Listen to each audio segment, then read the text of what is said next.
My key still worked, but the house didn't feel like mine. The stench of stale beer and unwashed clothes hit me like a slap before I even saw him.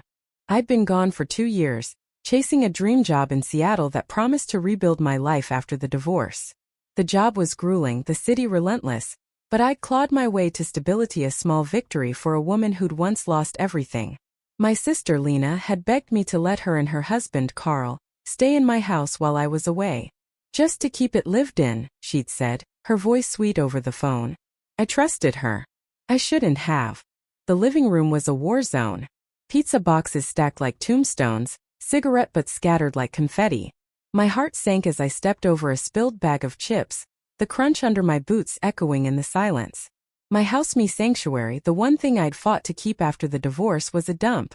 I dropped my suitcase, the thud barely audible over the snoring coming from my bedroom. My bedroom. I pushed the door open and there he was. Carl sprawled across my bed like he owned it. Shirtless, one hairy leg dangling off the side.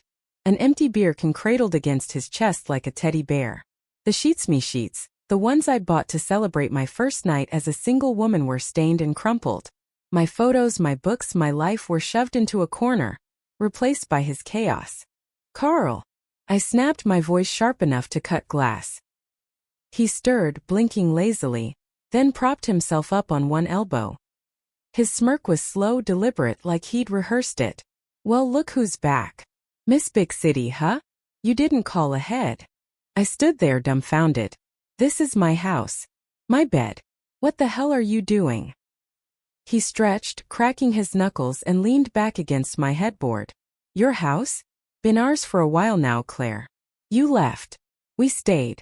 That's how it works. The audacity hit me like a punch. Where's Lena? I demanded, my voice trembling with rage. He shrugged, scratching his stubble. Out. Working. Somebody's gotta pay the bills around here. I wanted to scream. Lena, my sweet, overworked sister, was out slaving away while this leech lounged in my bed? I stormed to the closet, yanking it open, hoping to find some trace of her. Instead, I found his clothes, greasy flannels, ripped jeans tossed over my carefully hung dresses. My grandmother's quilt, the one I'd cried into after Mom died, was balled up in a corner, reeking of smoke. Get out of my bed, I said, my voice low, dangerous. Carl laughed, a grating sound that made my skin crawl. You gonna throw me out? Good luck. Lena and I got rights now. Squatters' rights, baby. You abandoned this place. I froze. Squatters' rights? The words were absurd, but they landed like a blade. I trusted Lena, sent her money for utilities, called to check in.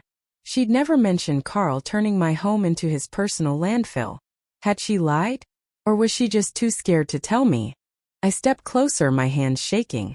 You don't get to lecture me in my own house, Carl. Pack your crap and leave. He stood, towering over me, his smirk gone. You think you're better than us, don't you? Always did. Little Miss Perfect, running off to Seattle while Lena and I scraped by. You owe us. The room spun. Owe them? I'd given them a roof, a place to rebuild, and this was my reward? I wanted to claw that smug look off his face, but I held back. I wasn't that person, not yet. Get out, I repeated, my voice steady now. Or I call the cops. He snorted, grabbing a shirt from the floor. Go ahead. They'll see you left. We've been here paying bills, keeping the lights on. You're the one who's gotta prove this is still yours. I didn't sleep that night. I sat in the kitchen, staring at the chip table where Lena and I used to laugh over coffee. The house felt foreign, like a memory I couldn't quite grasp. Called Lena, but it went to voicemail. Again. And again. By morning I was a wreck, but I wasn't broken. I drove to the county clerk's office, my hands gripping the wheel so tight my knuckles whitened. The clerk, a kind woman with tired eyes, listened as I explained. She pulled records, her fingers clicking over the keyboard. You're still the owner, she said. No legal claims filed. But you'll need to evict them formally if they won't leave. Evict my own sister? The thought twisted my gut. Lena wasn't Carl.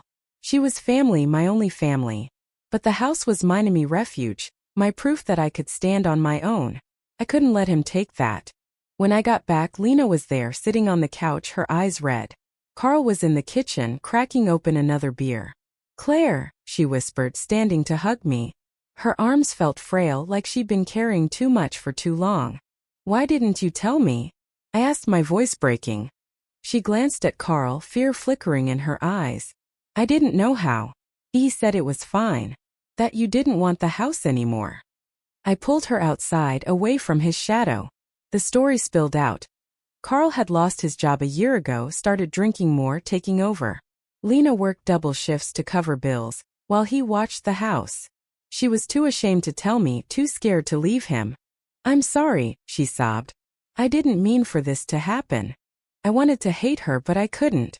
She was trapped, just like I'd been in my marriage, stuck in a cycle of excuses and fear. But Carl? He was a parasite, feeding off her guilt and my absence.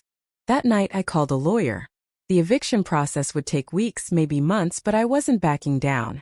I moved into the guest room, reclaiming what little space I could. Carl mocked me daily, leaving dishes in the sink, blasting music at midnight. Lena tried to mediate, but her voice was small, drowned out by his. One evening I found her crying in the backyard, clutching a photo of us as kids. I don't know how to fix this, she said. You don't have to, I told her. But you can't stay with him. Not like this. She shook her head. He's all I have, Claire. If I leave, I'm nothing. I knelt beside her, my heart aching. You're not nothing. You're my sister. And I'm not giving up on you. The next day, I found a women's shelter that offered legal aid and counseling. I showed Lena the pamphlet, my voice gentle but firm. You don't have to decide today, but you have options. Carl noticed the shift. His taunts grew sharper, his presence more oppressive. One night, he cornered me in the hallway, his breath sour. You're tearing us apart, he snarled. Lena's mine. This house is mine. I stood my ground, my voice cold. Not for long. The eviction notice came a week later. Carl raged, throwing bottles, screaming about injustice. Lena watched, silent, her face a mask of guilt and fear. I hired a locksmith, changed the locks, and stood by as the sheriff escorted Carl out. He spat curses, vowing revenge, but I didn't flinch. Lena stayed. Not with me, not yet. She moved to a friend's place, promising to get help. I didn't push her. Healing takes time, and I knew that better than anyone. The house was quiet again, but it wasn't the same. I scrubbed every surface, threw out Carl's junk, reclaimed my bed. But the echoes of betrayal lingered. I sat on my porch watching the sunset, wondering if I'd done the right thing. Had I saved my sister or pushed her away? Was the house worth the fight? Or was it just a symbol of my stubborn pride? I don't have all the answers. But I know one thing, home isn't just a place. It's the people you fight for, the ones you forgive, even when it hurts. Lena and I are rebuilding slowly, one honest conversation at a time. And Carl? He's gone, but his shadow reminds me sometimes, the hardest battles are the ones you fight for what's yours. What would you have done? Was I right to fight for my home, or should I have walked away? Share your thoughts. Where do you draw the line between justice and family?